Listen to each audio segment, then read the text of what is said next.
कक्षा 9 द्रव्य की अवस्था परिवर्तन का प्रभाव। अवस्था परिवर्तन का प्रभाव। द्रव्य की अवस्था परिवर्तन का प्रभाव। जब भी द्रव्य की अवस्था में परिवर्तन होता है तो मुख्यतः उसके कणों के मध्य की दूरी, कणों की ऊर्जा एवं कणों की स्थिति में क्या है, परिवर्तन होता है। क्या होता है कि जब भी द्रव्य की अवस्था में, जब भी द्रव्य की अवस्था में परिवर्तन होता है, जब भी द्रव्य की अवस्था में क्या होता है, परिवर्तन होता है, तो मुख्यतः उसके कणों, तो मुख्य रूप से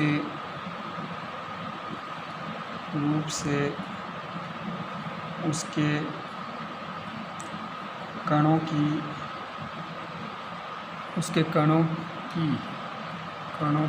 के मध्य की दूरी, कणों के मध्य की दूरी, कणों की ऊर्जा, कणों की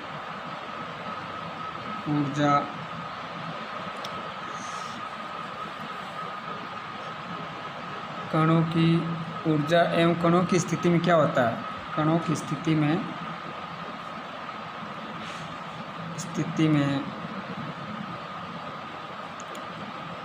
परिवर्तन होता है।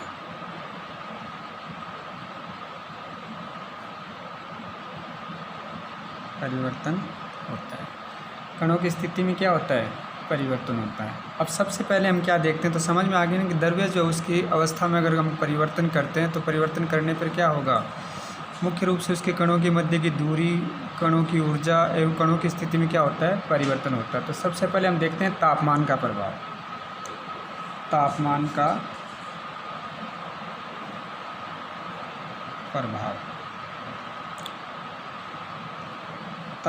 प्रभाव क्या है। ताप देने से कणों की गतिज ऊर्जा बढ़ जाती है। ठोस को ताप देने पर कण अधिक तेजी से कंपन करने लगते हैं। ऊष्मा के द्वारा प्रदान की गई ऊर्जा कणों के बीच के आकर्षण बल को क्या है, पार कर लेती है। इस कारण कण अपने निश्चित स्थान को छोड़कर अधिक स्वतंत्र होकर गति करने लगते हैं। एक अवस्था ऐसी आती है जब ठोस पिघलकर क्या बन जाते हैं, द्रव्य बन जाते हैं। वह ताप जिस पर ठोस पिघलकर क्या द्रव्य बन जाता है उसे पदार्थ का क्या कहा जाता है, गलनांक कहते हैं। बर्फ़ का गलनांक कितना है, 273.16 केल्विन है। ताप देने से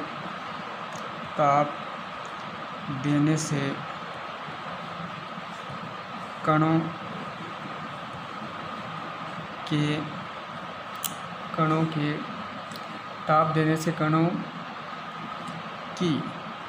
गतिज ऊर्जा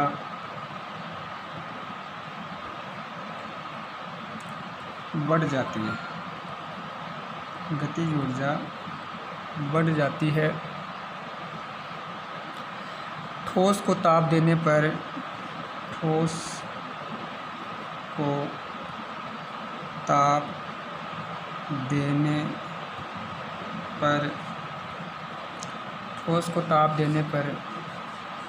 क्या होता है, कण अधिक तेज़ी से कंपन करने लगते हैं। पर कण अधिक तेज़ी से कंपन करने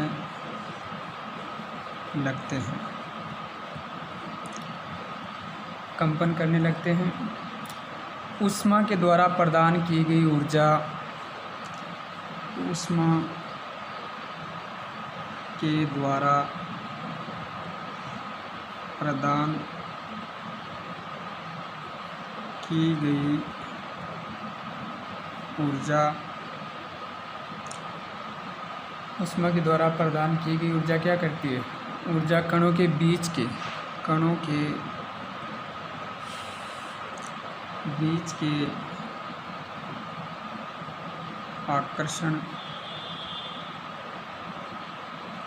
के आकर्षण बल को पार कर लेती है। आकर्षण बल को पार कर लेती है, जिससे कण अपने निश्चित स्थान को छोड़कर अधिक स्वतंत्र होकर गति करने लगते हैं।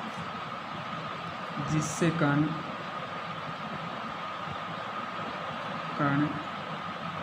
अपने निश्चित स्थान को छोड़कर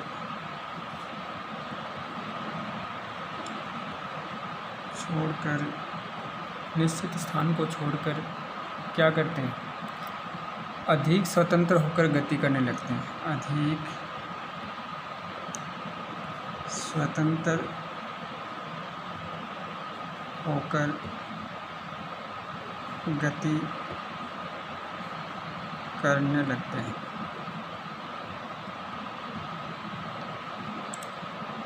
लगते हैं। एक अवस्था ऐसी आती है जब ठोस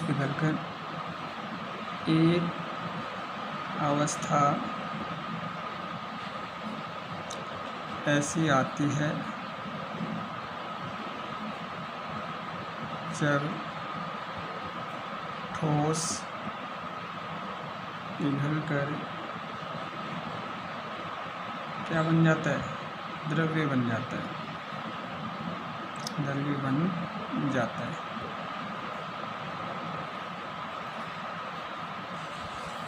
तो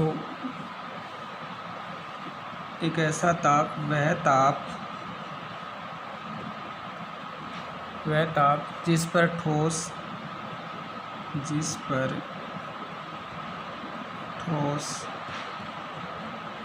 पिघलकर क्या बन जाता है? द्रव्य बन जाता है।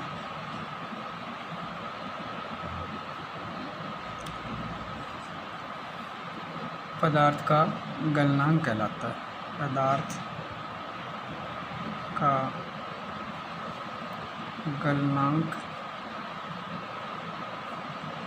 है। ठीक है। बर्फ़ का गलनांक कितना होता है? जैसे बर्फ़ का गलनांक 273.16 केल्विन होता है।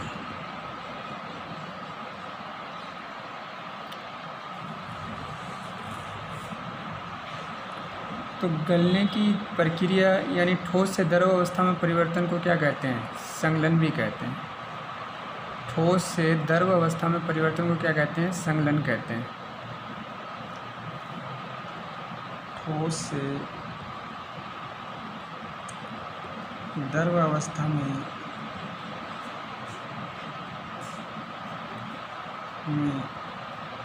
परिवर्तन को संगलन कहा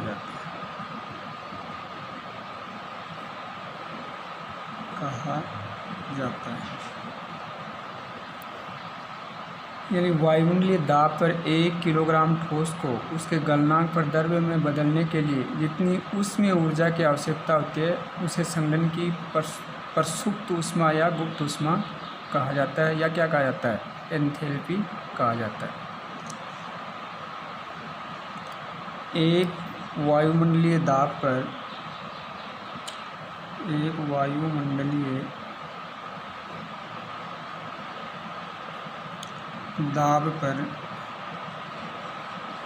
दाब पर 1 किलोग्राम ठोस को 1 किलोग्राम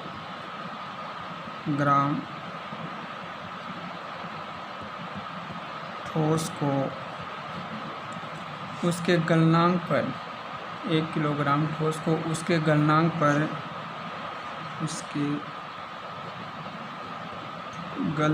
पर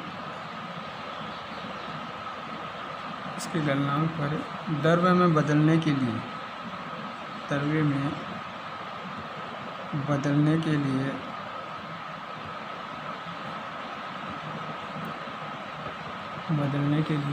जितनी ऊष्मीय ऊर्जा की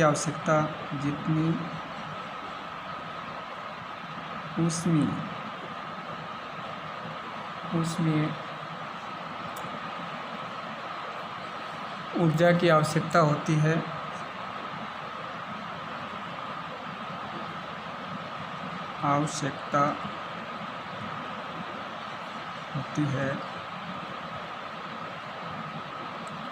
उसे संघनन की गुप्त ऊष्मा कहा जाता है। उसे संघनन की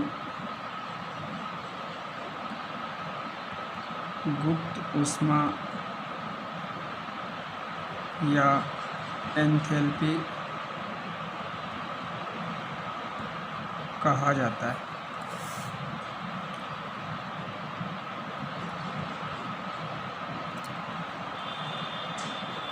ठीक है, क्या कहा जाता है? एंथैल्पी कहा जाता है।